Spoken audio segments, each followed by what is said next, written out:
All right, y'all, welcome to another episode of Cleats and Calves. I think this is number 3, maybe, and this is Big Mama and Big Red. We're coming to you live from the fancy studio here, so got another special guest today. This is Coach Meadows, and he is our high school O-line coach, and we are so excited to have him. So thank you, Coach. Thanks for coming to the studio. So welcome. We did a little digging and research. Not really. One of you former players told us how much they loved you. And then yesterday there was a second one. So you know how the players feel sometimes is. There's another one. Yeah, there was two. There was two. We're moving so up in the world. woohoo! Yay. So 2 of your former players spoke highly of you, and that's good. And there's also been some things on the internet that were good to find out. And it appears that you were a player at Louisville, right? Yep. And at Alabama, Roll Tide. True. Roll Tide. Roll Tide. All respect given. So, Thank you. I'd like to ask you about your experience as an athlete at the D1 level. So, first question. Yep. Here we go. What was your biggest challenge transitioning from high school football to collegiate? The speed of the game.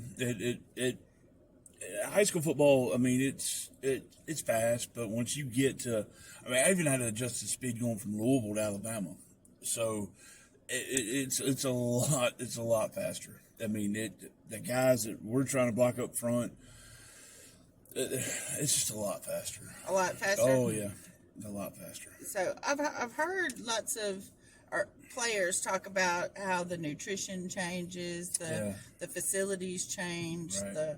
the workout, like everything. Did you, and Louisville, they're not as football centric maybe as Alabama was. Well, are they? Believe it or not, Howard Stellenberger was the head coach up there. And he took us, guys that wanted to play football, and he turned us into football players.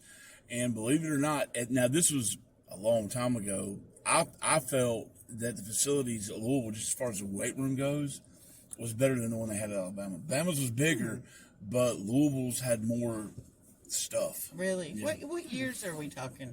93, 94, I'm old. Okay, so we're in the 90s. Okay. Yeah, we're in the early 90s. Pre-Saban era. Oh, yeah. That's when Alabama was struggle busting a little bit. A little bit. I mean, they had a national championship in 92, but, I mean, it was – I mean, it is what it is. I mean, that's just my opinion. I mean, people are going to be pissed when they see this. No. Oh, how dare you say that? I don't I think was that- there, so, I mean, it was – You are allowed to have your opinion on how it was. So, and out of your time in those colleges, or universities, I don't know what's proper to say. It's the same thing. What was your favorite memory? Favorite game or? It's probably the 96 Iron Bowl. When we beat Auburn. I had a broke shoulder, and I don't talk about this much, and so you're actually lucky. This is an exclusive. Yeah, you're Cleats lucky and on Calves this one. exclusive. I had a broken shoulder, and they had told me before the game, "Hey, look, we're going to hold you out of the game because at the time we were supposed to blow them out of the water, and it didn't. As always, it never turns out that way." And were y'all playing in Alabama or at Auburn? we're playing Legion Field. Okay, cool. That's how long ago this was. Okay. And long story short, they decided to go shotgun offense, spread, all that stuff, and I went in. So the last series, we went all the way down the field. My shoulder was broken. Went down the field, scored a touchdown, won the game. And to me, that's probably, and that's after the game was over with. Coach Stallings, he ended up, telling us that he was retiring. And so that whole game right there is just an emotional. So you were there for that game. Yeah. That game where he got in that iconic picture where he goes in there and he tells that one fella that he was retiring. Yeah. Wow. That's the game. Wow. I haven't met Coach Stallings, and I don't know now if I'll have the opportunity to. He's a great man. He seems like he was something special. Something else. It was something else. For real. I mean, that whole thing to me is just special. Oh, so, it's got to be. Yeah. It's got to be. Well, thank you for sharing that, because I know that's thank you for that's special. All right, Big Red. What questions do you have for your coach? And is there anything that you would like to tell him about what you've seen on the field since he's gotten to y'all, because our O-line got a little neglected last year. We had an O-line coach for a while, and then about the last few weeks of the game, he had some personal tragedy that happened, and he never came back. So we appreciate you being here full time with us. We appreciate that. problem. Okay, hit it, Red. Real quick, I will say we've seen definite improvement since you've been here. 100%, definitely. Mhm. All right. Question number 1. From what you have seen so far, how has NIL changed high school football? Okay, so I knew this question was coming, and I thought about it.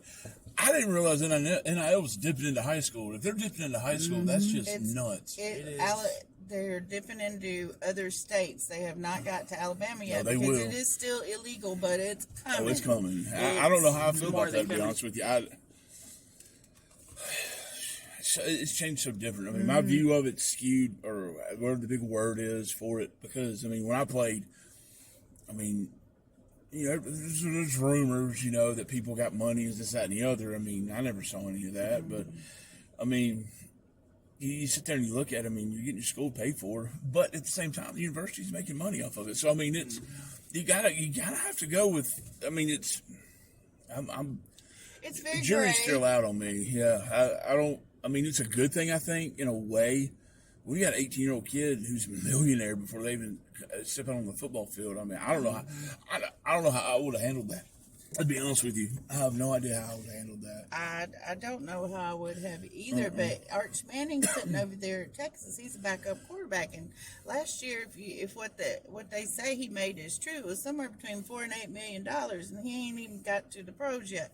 So now I know that's because of his name and That's a whole things nother like that. subject. I ain't even touching that. But it's not just him. I mean, the kid,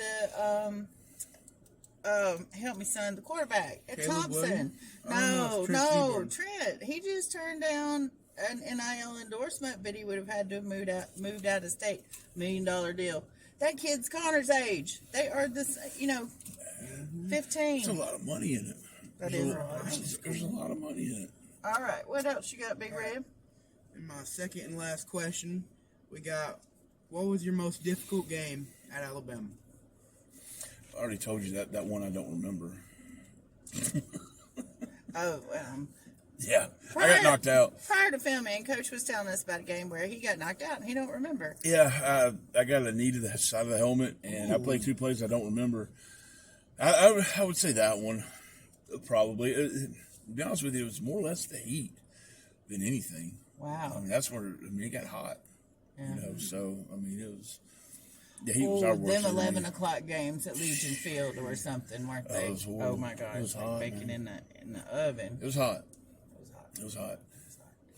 Well, okay. Well, what are you looking forward to for the future of Jemison High School? Like, do you see potential here? You know, we are definitely the sleeper in the county, according to that. a lot of sources. I believe that very much. So I don't think, and I think it's a good thing. I think it's a I good don't thing. want people to know. I don't want them to know what's coming, and Good. it's you know, I get tickled when I think about it. There's a lot of ingredients right there we got, but up front's where it starts, and so that's where I come into play, and where they come into play. We're gonna get there. We're gonna get there. I normally don't talk very much about what we got to do, but we're gonna do it. So, Good. yep. Well, all right. I'm gonna let both of you fellas get toward the field house there, weight room. I don't know what y'all call that place. House, whatever. I don't know.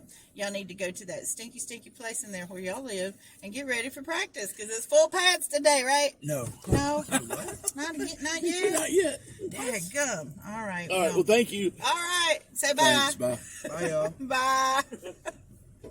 Come on, man. We gotta go. Yes, sir.